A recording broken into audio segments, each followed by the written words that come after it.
C'est bienvenue encore une fois sur ce plateau spécial consacré à l'Expo universelle Guinée-Dubaï 2020, une exposition à laquelle participe le pays. À cette occasion, je suis avec ma collègue Aya Diawara. Aya, tu vois bien, je pense qu'on est plus qu'à quelques jours avant Dubaï. Avant le jour J. Avant le jour J. 12, 13, 14. Des plateaux déployés, le ministre de la Culture, des entrepreneurs, Alexandre Camara. Le commissaire général. Le commissaire général, bien sûr. La directrice du pavillon. Mais voilà, ça fait une belle brochette d'invités. Exactement. Et on n'en a pas fini, parce qu'on a un avec nous sur ce plateau. Et pas des moindres, un partenaire privilégié qui sait ce que c'est que vendre la destination Guinée.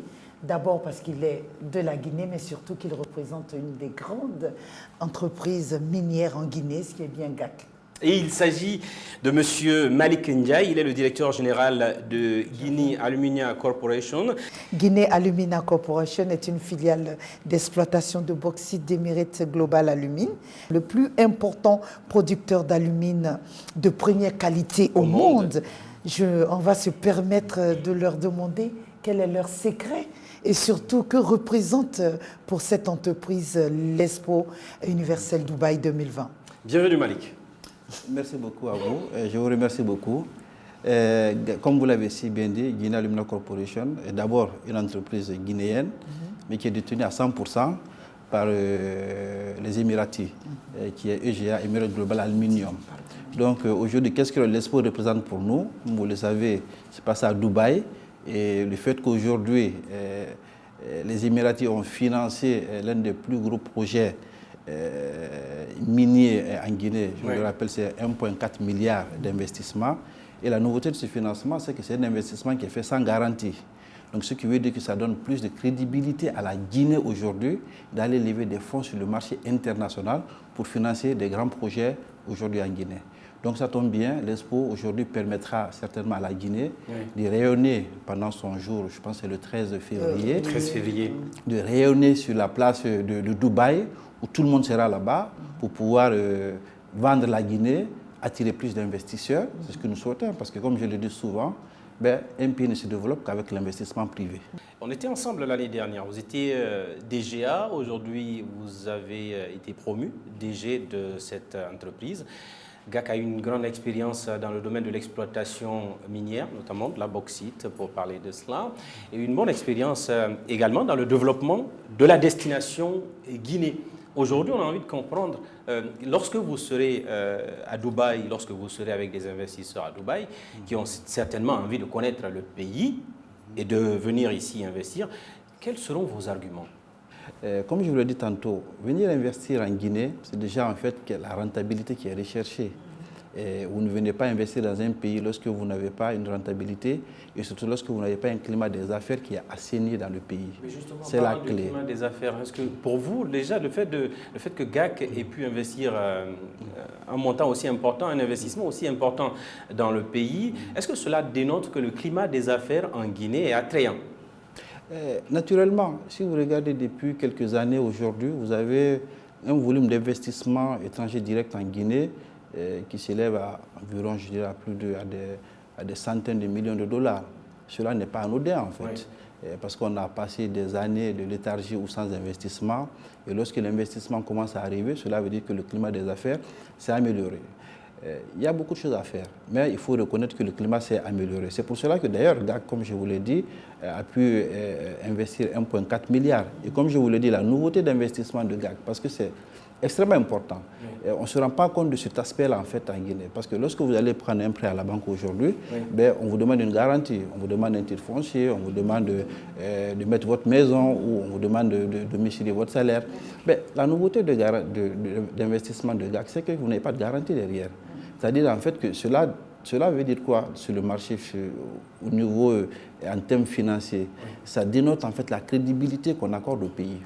Parce qu'en réalité, celui qui met son argent, il n'a pas de garantie, sauf qu'il se repaye en fait sur le cash flow, les revenus que vous générez en fait. Donc cela a permis, cet investissement émirati aujourd'hui en Guinée a permis de donner une notation beaucoup plus forte à la Guinée sur la scène internationale. Et j'espère qu'avec cela et avec l'Expo, ça va se bonifier, va permettre en fait à d'autres entreprises de prendre le risque en fait. Et comme je le dis, le meilleur, la personne qui vend le mieux en fait ou qui fait le mieux, en fait, je dirais, l'attractivité d'un pays, ce n'est pas le gouvernement, ce sont les investisseurs, ceux qui sont déjà sur la place. Oui. Voilà, parce que si nous sommes arrivés à investir et à produire aujourd'hui, cela veut dire que ça fonctionne en fait. Oui. Et donc, c'est ce message-là que je vais porter à Dubaï en disant, ça fonctionne pour nous. Donc, venez aussi. Il n'y a pas de raison que vous aussi... Il n'y a pas de raison que vous ne veniez pas. Cela étant dit, quand on dit tout cela, il faut continuer à améliorer parce que quand vous regardez le classement aujourd'hui de la Guinée au niveau de l'attractivité... Le doing business, par exemple. Le business, on n'est pas... on fait des progrès. Il y a du chemin encore à faire. Il y a eu des progrès, mais il y a du chemin à faire. Et je pense que l'un des chemins, à mon avis, qui est critique aujourd'hui, qui fait du mal aujourd'hui à la Guinée dans le doing business, c'est au niveau de la justice. Au niveau de la justice. Et nous, on a été ravis de 2 annonces qui ont été faites par les nouvelles autorités, notamment le président de la République, et qui a dit 2 choses. Il a dit 2 choses. La première des choses, il a dit, je garantis, je respecterai les conventions que la Guinée a passées avec les tiers. Toutes les conventions. L'esprit de continuité déjà de l'État. Et surtout, c'est ça, c'est l'investisseur, ce qui l'intéresse le plus, c'est la stabilité, la garantie qu'on lui donne, à ne pas qu'il y ait un changement, à chaque fois qu'il y a quelque chose, qu'il y ait un changement. Donc cette assurance a été donnée aux investisseurs. Et je peux vous le dire, mais tout le monde a salué ça avec une ferveur que vous n'imaginez pas. Ça, c'était le premier. Le deuxième, comme vous le dites, c'était la justice. Oui. La justice, parce qu'en réalité, quels qu'en soient les textes que vous avez en matière d'investissement, lorsque vous n'avez pas une justice équitable, indépendante, qui puisse faire en sorte que l'investisseur puisse rentrer dans son droit, vous n'avez pas de progrès dans le doing business. Donc je pense que je salue fortement cette prise de position, cette volonté politique qui est prise, notamment au niveau de la justice, parce que c'est celle qui va nous permettre de booster l'investissement et de rassurer les investisseurs à venir investir en Guinée. Monsieur Diagne, la Guinée, c'est le scandale géologique. La Guinée, c'est aussi l'eau. Cette année, le thème qui sera abordé tout au long dans les pavillons de Guinée, c'est que l'eau. On parle d'environnement. Et l'environnement intéresse beaucoup, surtout lorsqu'on parle du mot gagnant-gagnant. On dit, c'est très rare qu'on apprenne que GAC a des problèmes avec son environnement. Qu'est-ce que vous faites aux populations? Quelles sont les exigences d'un point de vue de l'exploitation, des exigences liées à l'environnement? Qu'est-ce que vous apportez surtout aux populations riveraines? Naturellement, vous savez, nous avons un financement privé avec des prêteurs qui sont assez exigeants, notamment la Société financière internationale, AFC, qui est une branche de la Banque mondiale, qui a des standards en matière de respect environnemental les plus élevés qui existent. Donc nous avons l'obligation de respecter cela. Nous-mêmes en tant que GAC, la maison mère EGA aussi a ses obligations de respect environnemental. Des obligations qui se répercutent sur vous en Guinée. Sur GAC. Absolument. Et donc, lorsque je vous inviterai volontiers à venir non pas passer une journée parce que c'est assez court, mais à passer une semaine avec les équipes sur le terrain, vous comprendrez mieux. Parce que quand on parle de respect environnemental, c'est du monitoring derrière. Ce sont les outils, ce sont les standards. Nous vérifions quelle est la quantité de poussière qui monte en fait sur les populations. Exactement. Nous vérifions quels sont l'écosystème, la protection de l'écosystème environnemental. Donc toute une équipe est dédiée à cela et ça coûte de l'argent. Et nous y mettons de l'argent. Et c'est ça qui fait aussi notre fierté. Parce que ce que nous voudrons, c'est atténuer l'impact. Il y a toujours un impact sur la production. Quand vous produisez de thym minier, vous avez un impact. Mais là, on parle d'atténuation, justement. Il faut atténuer cet impact. Et cet impact a un coût d'atténuation. Donc, il faut y mettre du budget, il faut y mettre de l'investissement et il faut aussi mettre du cœur, en fait. Ce n'est pas simplement le dire, mais c'est dans les attitudes. C'est dans les actes. On arrête nos activités parce qu'on constate que vous avez de la poussière un peu trop. On se pose la question. Les cours d'eau aujourd'hui, je rebondis sur la question de l'eau aujourd'hui. Vous savez, l'activité minière a besoin de beaucoup d'eau en fait pour son exploitation. Alors que vous avez des populations riveraines qui sont tout autour aussi, qui utilisent cette même eau. Il faut s'assurer que cette eau que nous utilisons n'est pas polluée parce que c'est ça qui ravitaille les communautés derrière. Mais au niveau national, si vous parlez de la question de l'eau, c'est dommage quand même qu'aujourd'hui, on ne puisse pas avoir de l'eau. Moi, je suis dans mon quartier aujourd'hui, il n'y a pas d'eau, distribution d'eau aujourd'hui. Il y a des forages qui sont donnés. Les efforts, bien sûr, pour le gouvernement à faire dans ce domaine-là, pour l'accessibilité à l'eau potable. Et quand vous prenez aujourd'hui Dubaï qui n'a pas d'eau, aujourd'hui, ce sont des traitements d'eau qui font qu'aujourd'hui, elle arrive, il ne pleut pas à Dubaï, il ne pleut pas dans ces pays-là, mais ils arrivent à avoir de l'eau suffisamment parce que vous avez de l'investissement qui est fait. Donc ce qu'il y a derrière aujourd'hui, c'est l'eau, ce n'est pas simplement une question sociale, c'est aussi une question de, je dirais, de business. Parce qu'il faut investir en fait là-dedans, il faut investir. Et donc je pense qu'on a les ressources, tout ce qu'il faut maintenant, c'est ce qu'il faut aller vendre aussi à Dubaï, c'est d'attirer, parce que vous avez des compagnies qui sont assez spécialisées dans le traitement et dans la gestion de l'eau dans les Émirats, c'est de les attirer à venir investir en Guinée pour pouvoir en fait faire en sorte que nos populations puissent enfin bénéficier. Mais je pense que c'est une question de volonté, mais je suis sûr et certain que les nouvelles autorités auront cette volonté à ce qu'il y ait une priorité qui soit donnée à l'eau, à ce que les populations locales puissent bénéficier de l'eau courante. Vous avez, au niveau de GAC, eu un engagement aussi à promouvoir le contenu local à travers les entreprises, à travers les sous-traitances avec les entreprises. Comment se joue ce mécanisme-là? Vous savez, la question du contenu local c'est pas les textes. Ce qui est important, c'est la volonté que vous accordez à toute chose en fait. Vous savez, nous essayons à GAC comme principe et slogan être une société d'excellence. Ça a beaucoup de choses en fait. Et notamment, vous ne pouvez pas vivre, vous ne pouvez pas prospérer dans un écosystème, mais lorsque vous ne faites pas profiter ceux qui sont autour de vous. Aujourd'hui, lorsque nous faisons des appels d'offres par exemple, nous avons ce qu'on appelle la notion de contenu local qui est pondérée. Lorsqu'on dit, vous avez les critères, l'évaluation technique, vous avez l'évaluation commerciale, mais à la fin, nous avons une pondération. À compétences égales, aujourd'hui, on choisit bien sûr les entreprises. On met une pondération de 10 à 15% pour des sociétés qui sont complètement détenues à 100% par des Guinéens pour leur donner une chance. Et en même temps aussi, nous poussons les banques, nos partenaires aujourd'hui, à les accompagner financièrement. Et la fierté de GAC, ce sont ses employés. Qui se plient aussi à cette exigence. Exactement. Et nous-mêmes, nous exigeons à ce que quand on embauche des gens, on embauche des gens de compétences aujourd'hui. Et c'est ce que nous fait la fierté de GAC. Mon souhait, c'est que cette société aujourd'hui, qu'on puisse remplacer et former des Guinéens qui soient capables de gérer à 100% cette société. La santé et sécurité, c'est quelque chose aussi qui nous tient énormément à cœur. On imagine combien de fois votre entreprise GAC s'investit dans le pays. On l'a vu lorsque nous sommes passés là-bas et nous n'hésiterons pas pour repasser là-bas et on se verra bien sûr à Dubaï. Nous, on reste ensemble pour recevoir le directeur général de GPC. Je vous l'ai annoncé tout à l'heure, c'est l'une des entreprises qui sous-traite avec GAC. Nous allons voir également le volume d'investissement à ce niveau, un modèle de développement, un modèle de réussite que nous n'allons pas manquer de vous faire découvrir. À tout de suite.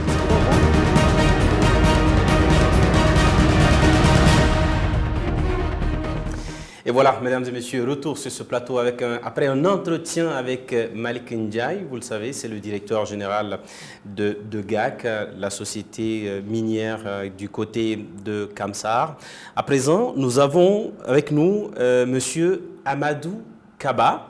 Il est le directeur général également de GPC, c'est la Guinéenne de prestations et de construction. Pour, encore une fois, en revenir sur l'actualité qui nous réunit tous ici ce soir, c'est bien sûr les préparatifs du Guinée Investment Forum qui se tiendra du 12 au 14 février du côté de Dubaï, Aya. Oui, exceptionnellement, il faut reconnaître qu'il faut attirer assez d'investisseurs étrangers sur la Guinée, que ce soit en nombre ou en déplacement. Les organisateurs de Guinée 20 à Dubaï comptent sur exposer le potentiel énergétique de la Guinée, mais surtout le potentiel minier de la Guinée. Et nous avons sur ce plateau le directeur de la Guinéenne de prestations et de construction. Avant quoi que ce soit, comment avez-vous fait pour décrocher ce secret pour l'entreprise, M. Kaba? Merci beaucoup, Aya, et merci à toute l'équipe. Comme vous le savez, toute chose part d'une vision. Et l'entrepreneuriat, c'est un métier que nous apprenons, c'est un métier que nous développons. Et il faut avoir une vision pour pouvoir être un entrepreneur. Une citation disait qu'un entrepreneur, c'est celui-ci qui saute dans le vide et construit un immeuble. Vous voyez un peu la complexité de l'entrepreneuriat. Et ce qui fait aujourd'hui la qualité et la force de GPC que je préside, c'est le transfert de compétences. C'est ce qui nous permet d'être à ce niveau, concurrencer des entreprises internationales. Nous avons eu l'expérience de travailler pour des groupes en Guinée et en dehors de la Guinée. Et d'après notre petite expérience, nous nous sommes rendus compte qu'il était opportun de mettre l'accent sur le transfert de la compétence. C'est-à-dire que GPC aujourd'hui recrute des professionnels à travers le monde qui viennent dans le groupe GPC pour développer la compétence des jeunes Guinéens. C'est ce qui fait notre force et c'est ce qui positionne GPC aujourd'hui parmi les meilleures entreprises sur le marché guinéen. L'activité principale de GPC aujourd'hui s'articule autour de 3 domaines. Nous avons le service minier, où nous sommes la seule entreprise guinéenne qui le fait. C'est-à-dire, quand je dis service minier, c'est tout le process. Je pense qu'il y a une précision à apporter à ce niveau. Vous êtes la seule entreprise guinéenne dirigée par des Guinéens. Dirigée par des Guinéens, détenue 100% par des Guinéens. Très bien. Et qui évolue dans le service minier. Okay. Lorsque je dis service minier, il y a plusieurs aspects. Il y a le transport, il y a le concassage, il y a le fourrage et le minage. Mais aujourd'hui, GPC fait tout le process. C'est-à-dire, à commencer par le fourrage et le minage, d'abord le décapage du plateau, le fourrage et le minage, le concassage, le transport, jusqu'au chargement des wagons. Alors, on fait tout le process minier du début à la fin. Au-delà de ça, nous sommes l'un des majeurs dans le secteur de la logistique. Nous faisons du transport terrestre. GPC dispose aujourd'hui d'une 60aine de camions sortis d'usine. Et à ce niveau, nous travaillons pour des grands groupes comme Bolloré, Conakry Terminal et d'autres dans le cadre du transport terrestre. Et au-delà de ça, GPC fait la construction minière. Nous avons une équipe professionnelle dirigée par des expatriés qui font tout ce qui est construction minière, à commencer par les bases vie. Notre diversité aujourd'hui, c'est que GPC parvient à attirer des professionnels qui viennent former des jeunes Guinéens et qui mettent en place des stratégies de développement de GPC. Au niveau de la construction, nous disposons d'une équipe professionnelle qui fait tout ce qui est construction minière. Très bien. À commencer par les bases vives, les ouvrages de franchissement, les rails. GPC vient de réaliser un projet de rail de 7 km pour GAC qui vient juste d'être livré par l'équipe de construction de GPC. Les expatriés viennent pour nous aider à former cette jeunesse guinéenne. Oui, on sent toute la modestie que vous avez, mais il faut ouvrir cette boîte de Pandore sur aussi vos prouesses. Je reviens sur l'année dernière. Nous sommes le 6 décembre. Vous signez un contrat de sous-traitance et d'exploitation minière d'une valeur de 34 millions de dollars. C'est une première en Guinée. Et c'est une première pour une entreprise guinéenne de pouvoir lever autant de fonds dans l'exploitation minière. Comment êtes-vous arrivé jusque-là? Merci beaucoup. Je le répète encore que le succès de GPC aujourd'hui est lié à sa vision. Très bien. Cette vision est basée sur le transfert de la compétence. Sans ce transfert de la compétence, tu ne pourras pas aller à la concurrence. Et j'interpelle les autres entreprises guinéennes de se structurer et de faire appel à la compétence afin que nous puissions concurrencer et participer au développement de ce pays. C'est extrêmement important. Et par rapport au contrat de GAC que nous avons signé, ce contrat il est important pour la Guinée parce que c'est la première fois en Guinée qu'une entreprise guinéenne accède à un contrat aussi important de ce montant. Et il est à féliciter EGA et sa filiale GAC aujourd'hui qui sont en train de faire la promotion des entreprises guinéennes. Et si vous vous rappelez, le président de la République, le colonel Mamadi Doumbouya, a mis un accent sur le contenu local. Et aujourd'hui, GAC est en train de développer une entreprise locale, 100% guinéenne, et qui fait partie du contenu local avec un tel montant. Je pense que c'est la première fois, pas seulement en Guinée, mais même dans la sous-région ouest-africaine, qu'une entreprise accède à un tel contrat. Il ne faut pas que ce soit la seule fois. Et j'invite d'ailleurs les autres entreprises guinéennes à s'intéresser au service minier parce que le service minier, la Guinée est un pays minier, il y a du potentiel. Il faut que les Guinéens exploitent les mines guinéennes, pas des étrangers. Il faut que plusieurs entreprises guinéennes s'intéressent à ce secteur parce que c'est un secteur porteur de croissance. Mines, logistique, construction, on parle de GPC qui s'apprête aussi à faire un grand financement complet, parce que c'est vrai, c'est bien d'avancer dans tout ce qu'on fait, comme vous aimez bien le dire. Cet investissement de capital pour le développement du groupe, ça sert forcément. On parle aussi de ces 600 employés aujourd'hui, en quelques années. Donc voilà, pour qui devrait, dans les prévisions. On va partir sur les prévisions maintenant, avec bien sûr ces financements complets qu'on peut avoir, plus de 10 millions à investir, ces employés qui ne font que s'accroître parce que le service est là. À quoi doit-on s'attendre dans les années à venir sur l'avenir de ce grand groupe de GPC? Je pense que dans les années à venir, il faut que GPC se positionne comme un leader du secteur minier guinéen, surtout dans le service minier. Et je le dis, nous avons du potentiel en Guinée dans le secteur minier. Il faut que nous exploitons nos propres mines. Il faut que nous sortions d'ailleurs de la sous-traitance minière pour être acteurs dans le secteur minier. Il faut que les entreprises minières se positionnent. Dans les années à venir, qu'on parle d'une entreprise minière guinéenne qui exploite une mine de bout en bout avec 2 000, 3 000, 4 000, 10 000 Guinéens. Au fait, c'est ça notre vision. C'est d'aller vers l'exploitation minière.